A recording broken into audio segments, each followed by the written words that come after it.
Complex ইন্টিগ্রেশনের 10 নম্বর tutorial আপনাকে welcome করছি। এই টিউটোরিয়ালে মূলত আমরা ম্যাথমেটিক্যাল প্রবলেম সলভ করার প্রস্তুতিটা গ্রহণ করব।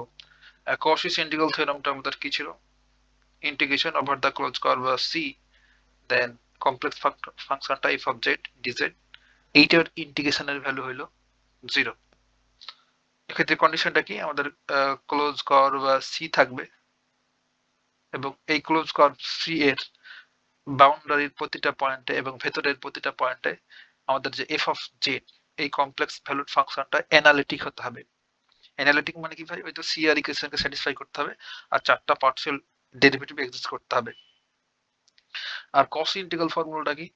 আমাদের কসের ইন্টিগ্রাল ফর্মুলাটা হচ্ছে যে integration over the close curve C, then F of Z upon Z minus A D Z, এইটার ইন্টিগ্রেশনের ভ্যালু হলো 2 পাই আয়োটা এফ অফ এ।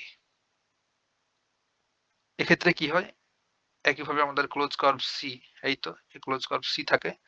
এখন এই ক্লোজ কার্ভ সি এর এই বাউন্ডারির উপরে কিংবা ভেতরে এমন কিছু পয়েন্ট থাকবে যেসব পয়েন্টে এই ফাংশনটা ডিফাইন হবে না, অর্থাৎ অ্যানালিটিক হবে না।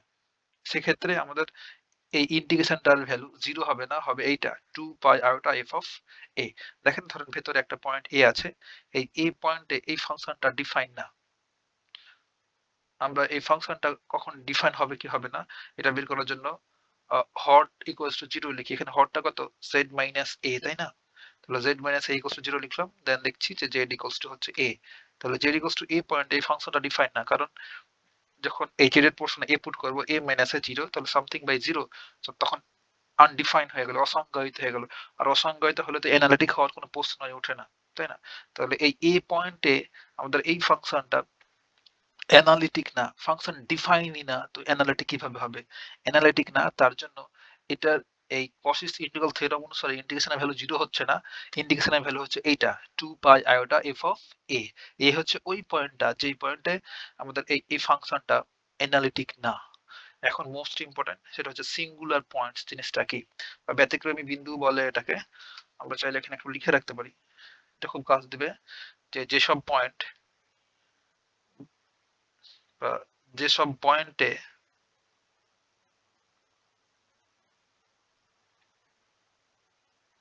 ফাংশন ফাংশন বলতে অবশ্যই কমপ্লেক্স ভ্যালুড ফাংশন, আমরা কমপ্লেক্স অ্যানালাইসিস নিয়ে কাজ করছি। ডিফাইন না বা সংজ্ঞায়িত না, ডিফাইন হয় না, কিভাবে বলতে পারেন সংজ্ঞায়িত না বা অ্যানালিটিক না, সেসব পয়েন্টকে বলবো আমরা সিঙ্গুলার পয়েন্ট। তাহলে একটা এক্সাম্পল দেখতে পারি। ধরেন আমাদের একটা ফাংশন দেওয়া আছে F of Z equals to Z plus 2 আপন জেড মাইনাস 5। এটা হচ্ছে একটা আমাদের কমপ্লেক্স ভ্যালুড ফাংশন। এখন দেখেন তো ভাই, আমাদের এটার সিঙ্গুলার পয়েন্ট বা ব্যতিক্রমী বিন্দু বের করতে হলে কি করতে হবে? হর সমান 0 ধরতে হবে। তাহলে এই জেড মাইনাস 5 এটা ইকুয়ালস টু যদি 0 নিই, তাহলে কি হচ্ছে? Z equals two 5। তাহলে এই জেড এর ভ্যালু যদি 5 হয়ে যায়, এখানে ভ্যারিয়েবল তো 5, তাই না? তাহলে আমরা যদি এই ফাংশনে জেড এর জায়গাতে 5 পুট করি, তখন কি হবে? 5 প্লাস 2 আপন 5 মাইনাস 5, তখন উপর হচ্ছে 7 ডিভাইডেড বাই 0। তাহলে সামথিং বাই 0 মানে কত? আনডিফাইন হয়ে যাচ্ছে, ফাংশনই থাকছে না। তার জন্য জেড ইকুয়ালস টু 5 এই পয়েন্টে এই ফাংশনটা ডিফাইন হচ্ছে না। একইভাবে বলতে পারবো যে জেড ইকুয়ালস টু 5 এই পয়েন্টে এফ অফ জেড এই ফাংশনটা অ্যানালিটিক না। তার জন্য এইটার ইন্টিগ্রেশনের ভ্যালু এভাবে 0 হবে না, এটার ইন্টিগ্রেশনের ভ্যালুটা হবে এইটা, যে 2 পাই আয়োটা এফ অফ এ। এখন আমরা একটা এক্সাম্পলের মাধ্যমে সবকিছু ফিল করব। আমাদের বলছে ফাইন্ড, নির্ণয় করো, integration of the close curve C Z square plus 5z plus C upon Z minus 2 D Z. আমাদের এখানে একটা কমপ্লেক্স ভ্যালুড ফাংশন দেওয়া আছে, দেন এটা ইন্টিগ্রেশন করতে বলছে, কমপ্লেক্স ইন্টিগ্রেশন। দেন বিভিন্ন কন্ডিশন দেওয়া আছে, অর্থাৎ আমাদের কার্ভটাকে, এই যে কার্ভ সি আছে না, কার্ভ সি কে তিন ভাবে ডিফাইন করে রাখা আছে। একবার C is A mod Z 1 নিয়ে কাজ করব, আরেকবার এই কার্ভটা হবে mod Z equals to 3, then সর্বশেষ আমরা কার্ভটা নিয়ে কাজ করব, সেটা হচ্ছে মড জেড ইকুয়ালস টু 2। তাহলে এসব সলভ করার জন্য আমাদের, এসব এক্সামে আসবে না বাট জাস্ট ফিল নেওয়ার জন্য করছি। আমাদের প্রধান কাজটা হলো যে সিঙ্গুলার পয়েন্টটাকে বের করা। আমরা দেখলাম ভাই যে পয়েন্টে ফাংশনটা ডিফাইন হবে না বা যে পয়েন্টে অ্যানালিটিক না সেই পয়েন্টটাকে বলবো সিঙ্গুলার পয়েন্ট। তবে এখানে সিঙ্গুলার পয়েন্টটা বের করার জন্য কি করতে হবে, হর ইকুয়ালস টু 0 ধরবো। তাহলে এখানে হরটা কি z-2 এই ফাংশনে, তাহলে z-2 ইকুয়ালস টু ধরলাম 0। তাহলে z সমান কি হচ্ছে, z ইকুয়ালস টু 2। কিন্তু আপনি দেখেই বলতে পারছেন যে z এর ভ্যালু যদি 2 হয় তো এই ফাংশনটা ডিফাইন হবে না, অর্থাৎ সংজ্ঞায়িত হবে না। তাহলে z ইকুয়ালস টু 2 এটাকে আমরা বলতে পারবো সিঙ্গুলার পয়েন্ট বা ব্যতিক্রমী বিন্দু বলতে পারেন আপনি। এই এখন আমাদের যেটা করতে হবে, আমরা ফার্স্ট এই কার্ভ 1 নিয়ে কাজ করব, যে c is a mod z equals to 1। আর এটা দেখে আপনি ফিল করতে পারছেন যে এটা কি বলা আছে এখানে। এটা বলছে যে এ, একটা বৃত্তের সমীকরণ যার সেন্টারটা হচ্ছে 0,0 তে অর্থাৎ মূল বিন্দুতে, আর রেডিয়াস হচ্ছে 1, তাই না? এইসব নিয়ে অনেক কথাবার্তা বললাম। তাহলে আমরা চাইলে একটা ফিগারটা ড্র করে ফেলতে পারি। তাহলে এই 1 নম্বরটার জন্য আমরা 1 নম্বরটা সলভ করছি ধরেন। এই 1 নম্বরটার জন্য আমাদের ফিগারটা হলো, তারপর সার্কেল তৈরি করব যার আঁকা বাঁকা হোক ভাই, তাও আমরা ধরে নিলাম যে সুন্দর হয়েছে।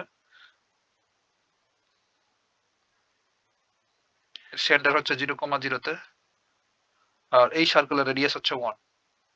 এটাই হচ্ছে আমাদের mod z equals to 1 draw করে ফেললাম।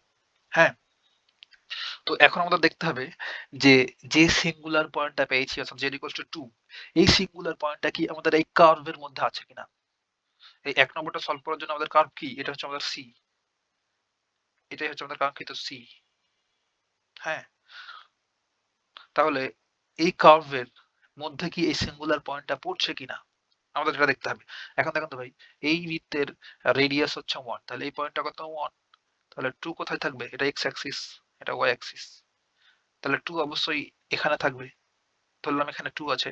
তাহলে এই সিঙ্গুলার পয়েন্টটা কি এই কার্ভের ভেতরে না বাইরে? সিঙ্গুলার পয়েন্টটা এই কার্ভের বাইরে।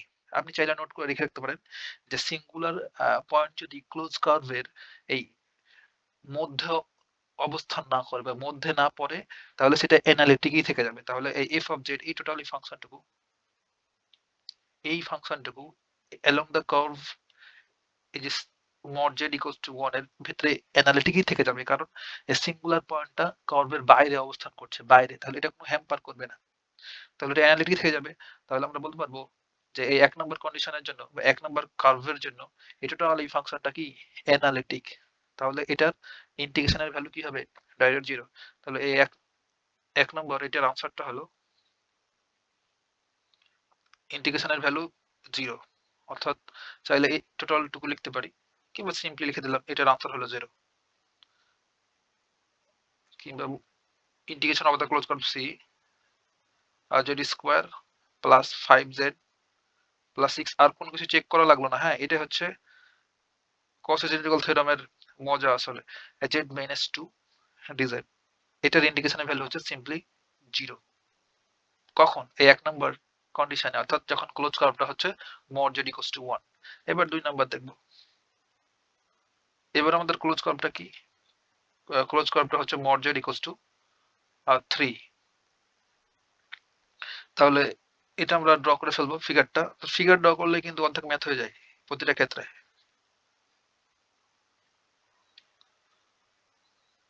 এটার সেন্টারটা 0,0 তে আর রেডিয়াস হচ্ছে 3। হ্যাঁ, একটু বড় বৃত্ত ড্র করতে হবে।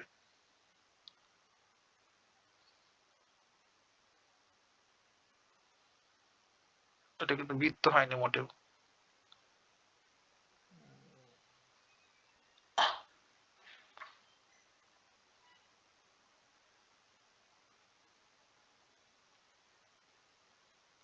যাক, কাজ চলার মতো হয়েছে।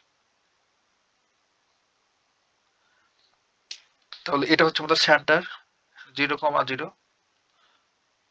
আর এটা হচ্ছে আমাদের 3 রেডিয়াস। এই যে এটা হচ্ছে 3। এখন আমাদের দেখতে হবে যে আমাদের যে সিঙ্গুলার পয়েন্টটা কি এই কার্ভের মধ্যে পড়ছে কিনা। দেখো তো আমাদের সিঙ্গুলার পয়েন্টটা কত, 2। তাহলে 2 কি কার্ভের ভিতরে থাকবে, অবশ্যই থাকবে। তাহলে 2 পয়েন্টটা কোথায়, আমরা চাইলে এটা নিয়ে এটাকে আবার কমপ্লেক্স ফর্মেটে লিখতে পারি। z equals to 2 K singular পয়েন্টটা একটু এখানে যদি লিখি, সিঙ্গুলার পয়েন্টে কি পেয়েছি, z equals to 2, তাহলে এটা কমপ্লেক্স ফর্মে যদি লিখি তাহলে 2 প্লাস আয়োটা 0, তাই না? এটাকে অর্ডার পেয়ার আকারে লিখলে কি লিখতে পারবো, 2,0। তাহলে 2,0 এই পয়েন্টটা কোথায়? এটা যদি 3 হয় তাহলে ধরেন এখানে 2 আছে, তাহলে এই পয়েন্টটা হচ্ছে 2,0। তাহলে 2,0 এই পয়েন্টটা কি হচ্ছে আমাদের, এই যে ক্লোজ কার্ভ সি এই 2 নম্বরের ক্ষেত্রে এটার মধ্যে পড়ে যাচ্ছে। যখন মধ্যে অবস্থান করবে তখন আর এটার ইন্টিগ্রেশনের ভ্যালু আর 0 লিখতে পারবো না ভাই। তখন আমাদের কি করতে হবে, তখন আমাদের এই কসিস ইন্টিগ্রাল ফর্মুলা ইউজ করতে হবে। অর্থাৎ এই z equals to 2 পয়েন্টে এই ফাংশনটা অ্যানালিটিক না কিংবা ডিফাইন না, তার জন্য আমরা এই কসিস ইন্টিগ্রাল ফর্মুলা ইউজ করব। আর প্রথমটাতে 1 নম্বরে কি ইউজ করলাম, এটাতে কসিস ইন্টিগ্রাল থিওরাম ইউজ করলাম। বুঝতে পারছি? আপনি প্রবলেম দেখেই ফিল করতে পারবেন যে এখানে আমি কসিস ইন্টিগ্রাল থিওরাম ইউজ করব না কসিস ইন্টিগ্রাল ফর্মুলা ইউজ করব। তাহলে এটাতে আমাদের ফর্মুলাটা ইউজ করতে হবে। তাহলে ফর্মুলাটা যদি এখানে একটু লিখি একটা ফিল করার জন্য, আপনি সবসময় এই ফর্মেটটা মনে রাখবেন যে cos ইন্টিগ্রাল ফর্মুলা হচ্ছে integration of the close curve C f of Z upon Z minus a হচ্ছে যে পয়েন্টে এটা ডিফাইন না, equals to 2 by iota F of a. এই ফিগারটা মনে রাখবেন cos ইন্টিগ্রাল ফর্মুলার। এখন আমাদের কাজ হচ্ছে যে এইটারে আমাদের যে ফাংশন দেওয়া আছে এটা আমরা যেটা করব যে পয়েন্টে এই ফাংশনটা ডিফাইন না সেই পয়েন্টে রেখে বাকি যা আছে সবগুলোকে এফ অফ জেড ধরে নেব। এটা একটু নিচে উপরে উঠাই। ওকে,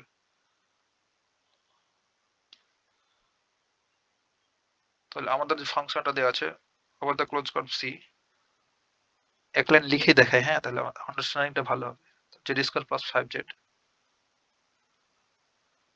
Z square plus 5z plus 6 ছিল, আর নিচে ছিল জেড মাইনাস 2 ডিজেড। এটার ইন্টিগ্রেশন বের করছি আমরা এই 2 নাম্বার কন্ডিশন অনুসারে যখন মড জেড ইকুয়ালস টু 3। এখন আমাদের কাজ হচ্ছে যে এইটাকে এই ফর্মুলার মতো করে সাজানো, অর্থাৎ কসেস ইন্টিগ্রাল ফর্মুলার মতো করে সাজাতে হবে। এক্ষেত্রে আমাদের কাজটা হলো যে যে পয়েন্টে অর্থাৎ সিঙ্গুলার পয়েন্টে যেটা আছে সেটাকে ছাড়া বাকি সবগুলোকে এফ অফ জেড ধরে নেব।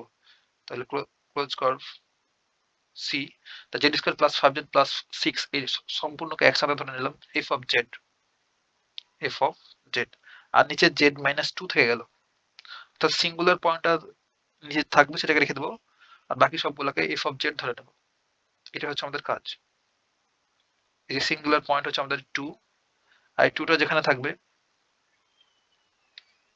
সেটাকে নিচে থাকবে, আর বাকি সব যা থাকবে ধরেন এখানেও এর পাশে কিছু থাকতে পারে, সবগুলোকে একসাথে ধরে নিলাম f of Z Z minus 2 DZ.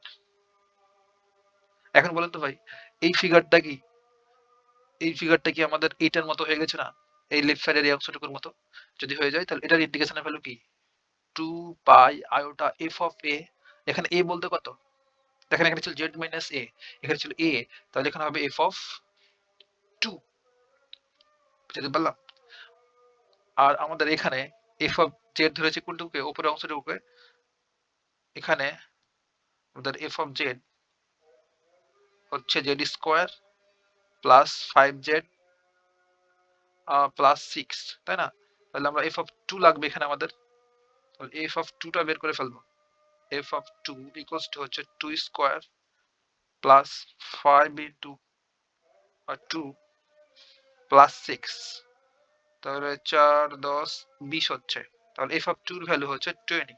তাহলে এখানে যদি পুট করে দিই তাহলে 2 পাই আয়োটা এফ অফ 2 এর ভ্যালু পেয়েছি 20। তাহলে কত পাচ্ছি, 2 পাই আয়োটা সরি এখানে 20 দুগুণে 40, তাহলে 40টা পাই আয়োটা হচ্ছে আমাদের এটার ইন্ডিকেশনের ভ্যালু। আমি চাইলে এটা সুন্দর করে লিখে ফেলতে পারেন যে লেফট সাইড যা ছিল যে indication of the close curve C, আর এফ অফ জেড সমান কি ধরেছিলাম এটা Z square plus 5z plus 6 আপন z minus 2 dz, এইটার ইন্টিগ্রেশনের ভ্যালু হচ্ছে এটা 40 পাই আয়োটা। বুঝতে পারলাম? আপনার কাজ হচ্ছে এখন ডিফারেন্সটা ফিল করা যে কসেস ইন্টিগ্রাল থিওরেম কি বলছে আর কসেস ইন্টিগ্রাল ফর্মুলাটা কি বলে। এখন আমরা সর্বশেষ প্রবলেমটা সলভ করব, অর্থাৎ সর্বশেষ কন্ডিশন যে c is mod z equals to 2।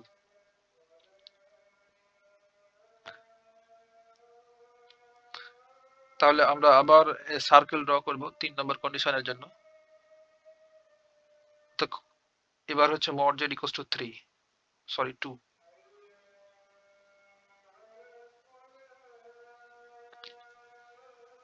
Simply আমরা কার্ভটা ড্র করে ফেলবো। এটা হচ্ছে আমাদের কার্ভ,